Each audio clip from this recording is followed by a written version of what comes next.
Salmanan, guys.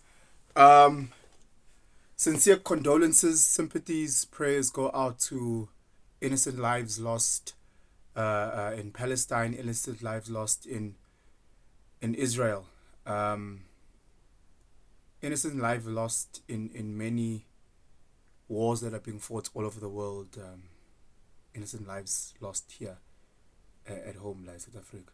As you guys, I've been playing in my mind if I should do this video on Israel and Palestine. Um, I think the first one initially was I was nervous. Ogoti, like, should I make a video about Israel and Palestine? YouTube is gonna flag it, obviously. So there won't be any monetization. That I can tell you. And then secondly, there's certain groups of people where it's almost as if we are not allowed to talk about them. We are not allowed to talk about them in a negative light. There's certain group of people that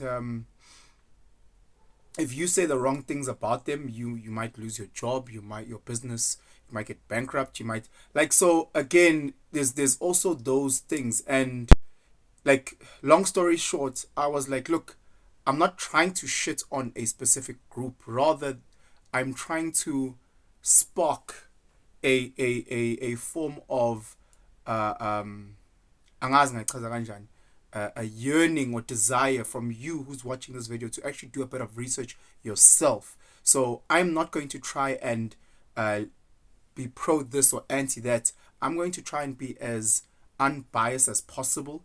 Obviously, your own natural bias as you watch this, you'll then project what you think that I'm on this side or that side. I don't live in those places, so again, South Africa has enough problems for me to really get too invested.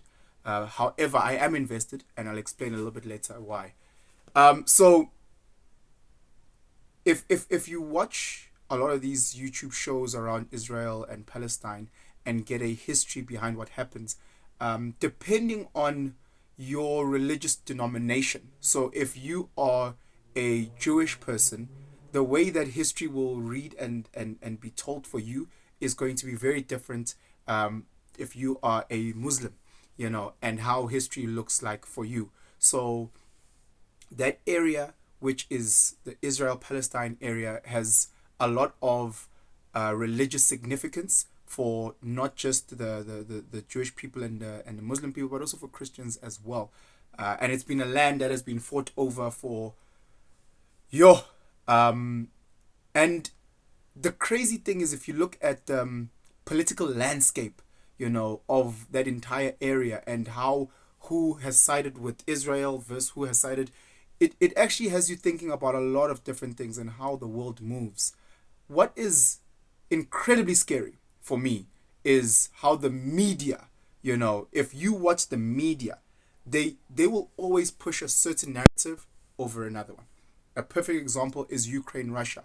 The media has pushed the Ukraine narrative. We hear a lot about Ukraine, and all we hear about Russia is the negative. Same thing when you look at China, Taiwan. We hear a lot of negative things around China and not a lot of negative things around Taiwan. We don't truly know because, again, depending on the news channel that you are following, there will be a bias that they're trying to push. So if you look at America, the CNNs versus the Fox News, extremely biased on either end.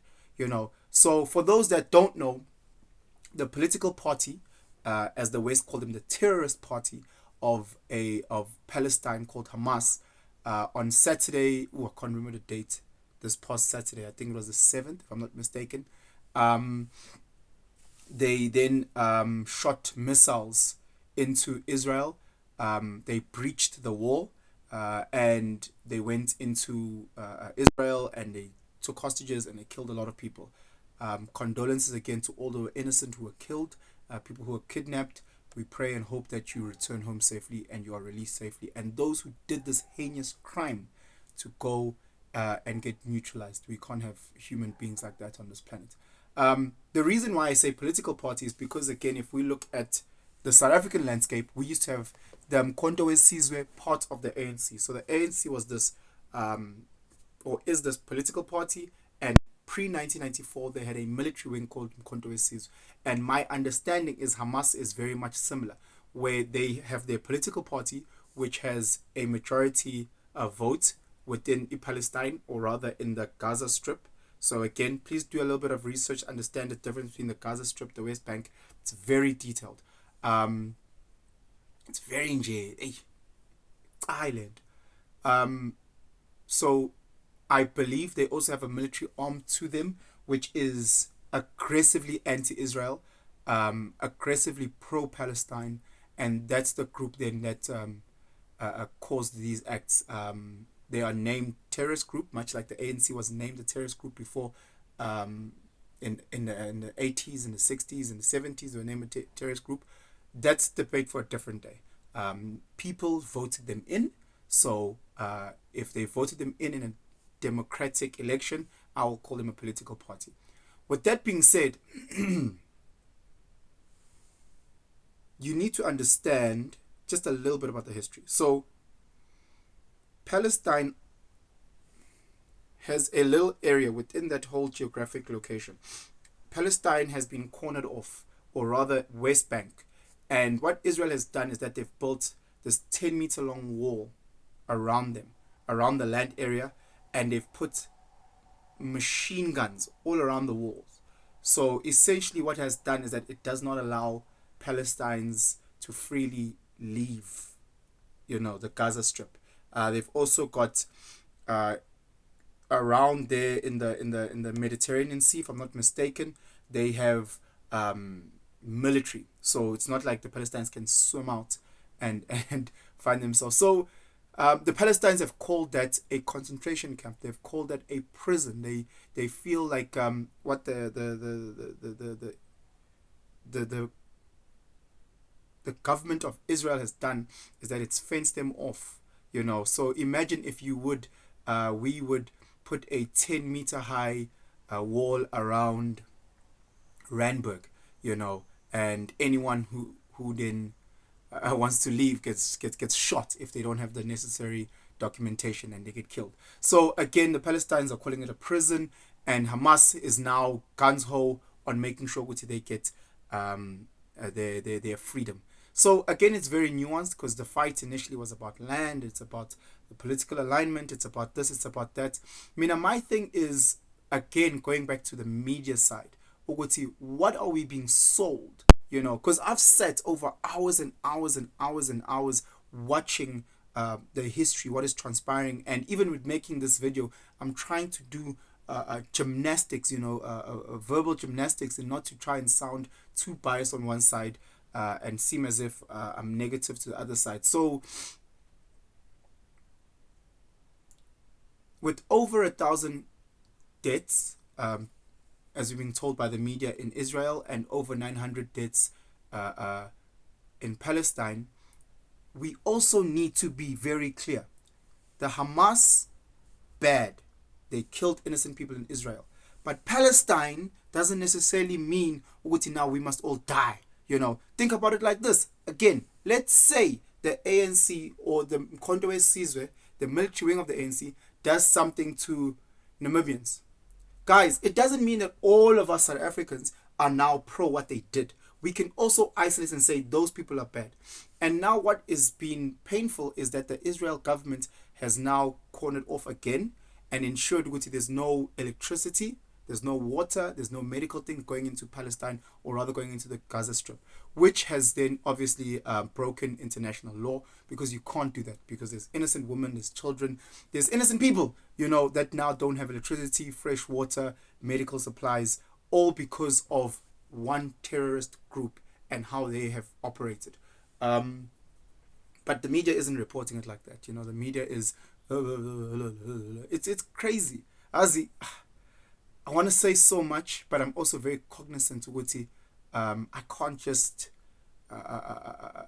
truly and openly in today's landscape of social media just speak about my personal views. What I'm trying to do is I'm trying to spark a point of interest within you, for you to start doing your research, and for you to start having an opinion based on the knowledge that you found. And try again. Don't just listen to one source. Listen to 10 different sources. What hits me, Because people are like, Penson, when you get happy, how does this affect you? All of these things affect us, guys. All of these things affect us. Here in South Africa, if you remember with Ukraine and Russia, what happened to the price of maize? You know, price of maize shot up, price of oil shot up. Now that's happening right now with the Israel and Palestine conflict. What's happening to the price of oil? So every time there is some sort of war in this world, it does affect us. You know, if China and Taiwan decide to get into it, again, Taiwan is the largest producer of the chips that we use in our phones. What will happen to that cost of that? What will happen to the price of our cell phones? And everything else. So again, everything is interconnected, you know. And then you've got Captain America always involved. You know, like us, it always just it's just such a red flag for me. You know, I don't care. No, I don't care. I really do care.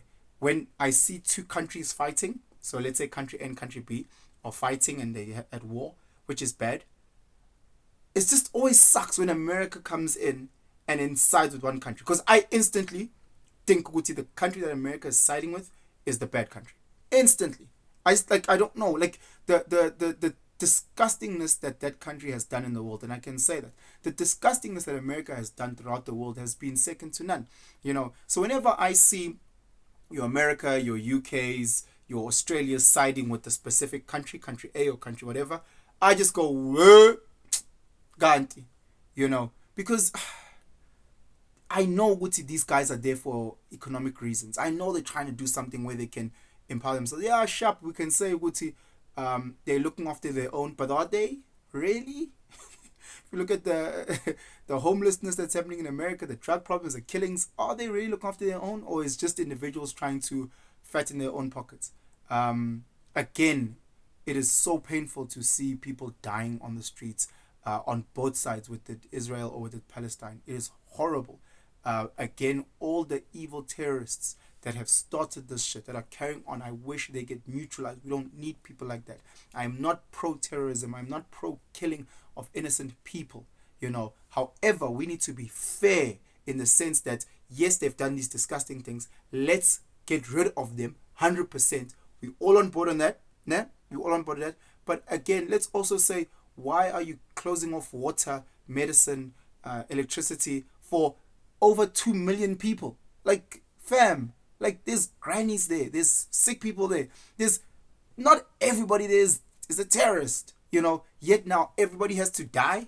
You guys are just bombing things left, right, and center. But no one's speaking about that. Again, we live in a society where we see bad on either side. We see bad and we just keep quiet, you know, like, and then until bad affects us, and then when bad shit affects us, then we scream, help us, help us. But we didn't have the balls to help others when they were in distress.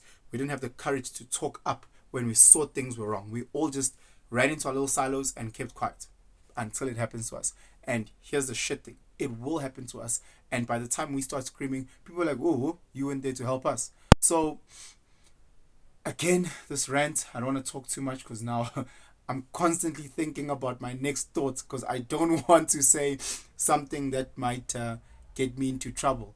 The aim of this video is, again, to spark your interest to find out what's happening and how it will affect us, La Mzansi, and for us to pray for those who have lost their lives and loved ones in such a painful war that is happening currently right now. Out of the hundreds of other wars that are happening, there's wars always happening in this world. Disgusting, painful wars that are happening all the time, you know, and a lot of it is political wars for economic gain, which is disgusting.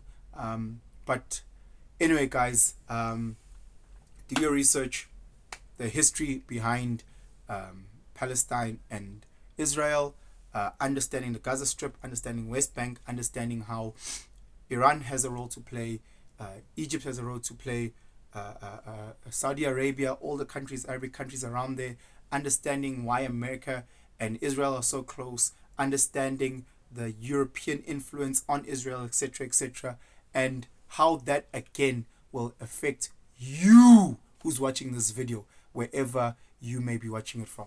Anyway, guys, have yourselves a blessed day. Ngiyanithanda, nibe sharp.